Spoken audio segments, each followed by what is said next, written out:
शक्तिमान शक्तिमान। नमस्कार दोस्तों, मैं हूं सोनू कुमार और मैं आप सभी दोस्तों का हार्दिक स्वागत और अभिनंदन करता हूं। दोस्तों,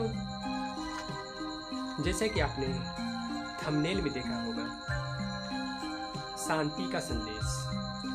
शक्तिमान नहीं, रियल शक्तिमान देगा दुनिया को शांति का संदेश। दोस्तों, ये शांति का संदेश क्या है? दोस्तों, शांति का संदेश है दुनिया में लोगों को उनके अस्तित्व से ज्ञान कराना। दोस्तों, ये अस्तित्व क्या होता है? मनुष्य के वास्तविक स्वरूप को पहचानना ही उसका अस्तित्व है दोस्तों। और उनके अस्तित्व को जानने और पहचानने के लिए दुनिया के उनके जिज्ञासाओं को दूर करना आवश्यक है। दोस्तों, जैसा कि हमें बचपन से ही पता चला था कि हम अवतार हैं, तो हमने उसकी तैयारी भी बचपन से ही शुरू कर दी थी, जो हर किसी को पता नहीं है। तो दोस्तों, हमने उसकी काफ़ी तैयारी की है और हम चाहेंगे कि हम दुनिया को उनके जिज्ञासाओं को दूर करके, उनके सवालों के जवाब देके उन्हें अपने अस्तित्व को जानने और पहचानने का हम मौका दें, उन्हें अवसर दें दोस्तों। उसी तरह से इंसान को खुद को समझने के लिए पहले इंसान को जानना पड़ेगा। शक्तिमान बनने के लिए शक्तिमान के मन, वचन और कर्म को, उनके विचारों को अनुसरण करना पड़ेगा। उसी प्रकार से जैसे मनुष्य के जो श्रेणी होते हैं वो 4 होते हैं, जैसे शूद्र, वैश्य, क्षत्रिय और ब्राह्मण। हर एक श्रेणी के अलग अलग नियम हैं, अलग अलग मन, वचन और कर्म हैं, अलग अलग विचार हैं। जैसे कर्म में जो इंसान अनुसरण करेगा वो उस श्रेणी से बिलोंग करेगा दोस्तों। जो इंसान ब्राह्मण है वो क्षत्रिय, वैश्य और शूद्र को भी समझ सकता है। उसी प्रकार से जो क्षत्रिय है वो वैश्य और शूद्र को आसानी से समझ सकता है। उसी प्रकार से जो वैश्य है वो शूद्र को आसानी से समझ सकता है। और जो शूद्र है वो खुद में सीमित रहता है, उनके पास ज्ञान की कमी होती है। तो दोस्तों, उसके लिए अलग अलग नियम वगैरह हमने उसमें बनाए हुए हैं, जिससे हम दुनिया के लोगों को उनके जिज्ञासाओं को दूर कर सके, आसानी से उन्हें समझा सके दोस्तों। इसी प्रकार से जो दुनिया में पेड़ पौधे, पहाड़ पर्वत, नदी नालाएं, आदमी जानवर, पशु पक्षी, सूर्य चांद तारे, ग्रह नक्षत्र बने हुए हैं, वो एक विस्तृत रूप है। उनका एक छोटा रूप कहें तो वो अग्नि, जल, वायु, पृथ्वी और आकाश है दोस्तों, जैसे कि मनुष्य की श्रेणी 4 है, ब्राह्मण, क्षत्रिय, शूद्र और वैश्य। उसी प्रकार से आज तक दुनिया में जो युग में परिवर्तन हुआ है उसमें भी सतयुग, त्रेता युग, द्वापर युग और कली युग, इस तरह से परिवर्तन हुआ है दोस्तों। ऐसा उसी प्रकार से हम इसे समझने के लिए इसी तरह से हमने सजाया इसको कि ब्राह्मण की जगह में सतयुग, क्योंकि ब्राह्मण ज्ञानी होते हैं।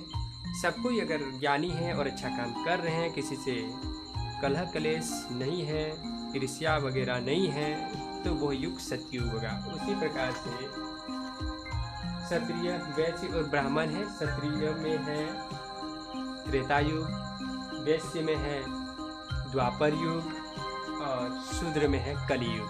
तो दोस्तों, कलियुग में कलह कलेश बहुत ज़्यादा है, इसीलिए इस युग को कली युग कहते हैं। तो दोस्तों, कलह कलेश के युग को परिवर्तन करने वाला को ही कल्कि अवतार कहा गया है और इसे दुनिया के हर एक लोगों को जानना चाहिए। और कल्कि अवतार का लक्ष्य है दुनिया में शांति का संदेश देना और कलह कलेश को समाप्त करना, खत्म करना। दोस्तों, इतिहास है। दुनिया में जीवन की शुरुआत होने से पहले काल में भी परिवर्तन हुआ, जैसे अग्नि काल, हिम काल, जल काल, आदि काल। जो सत्य है, इसमें जो लाखों करोड़ों साल लगे, उसकी एक अलग इतिहास है। तो दोस्तों, उसके बारे में बाद में जानेंगे। फिलहाल हम आसानी से जानने वाले कुछ बातों को जान लेते हैं तो बहुत अच्छी बात होगी। दोस्तों हमने जो यहाँ पर लिखा है सोलर सिस्टम जो है दोस्तों, उसमें Mercury, Venus, Earth, Mars, Jupiter, Saturn, Uranus, Neptune जो हमारे दैनिक जीवन में हम बोलते हैं सोमवार, मंगलवार, बुधवार, बृहस्पतिवार, शुक्रवार, शनिवार, रविवार, वो ग्रहों से लिया हुआ है। उसी प्रकार से दुनिया में टाइम को भी लिया गया है दोस्तों, समय को भी लिया गया है। वो है पृथ्वी का सूर्य के चारों ओर परिक्रमा करने का और सूर्य के खुद में परिक्रमा करने का। तो जैसे कि कृष्ण भगवान जी ने कहा है, परिवर्तन संसार का नियम है। इसमें इतना गूढ़ रहस्य समाया हुआ है दोस्तों, जिसे मैं अगले वीडियोज में आसानी समझाने का कोशिश करूंगा। उसके लिए ये वीडियो लंबा हो जाएगा, सो आप इस चैनल को लाइक कीजिए, सब्सक्राइब कीजिए और शेयर जरूर कीजिए, क्योंकि दोस्तों दुनिया में ये हम पहली बार वो ज्ञान दे रहे हैं जो दुनिया के लिए महत्वपूर्ण है, बहुत जरूरी है दोस्तों। क्योंकि आपने अब तक के जो बातें हमसे सुनी वो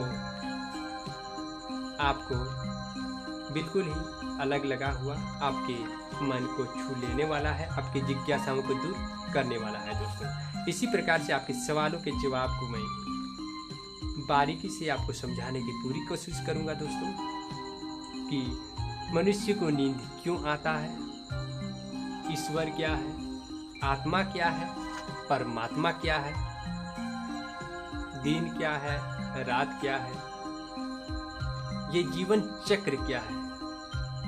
तो दोस्तों वीडियो लंबा न हो, आप चैनल को लाइक कीजिए, शेयर कीजिए और सब्सक्राइब जरूर कीजिए दोस्तों।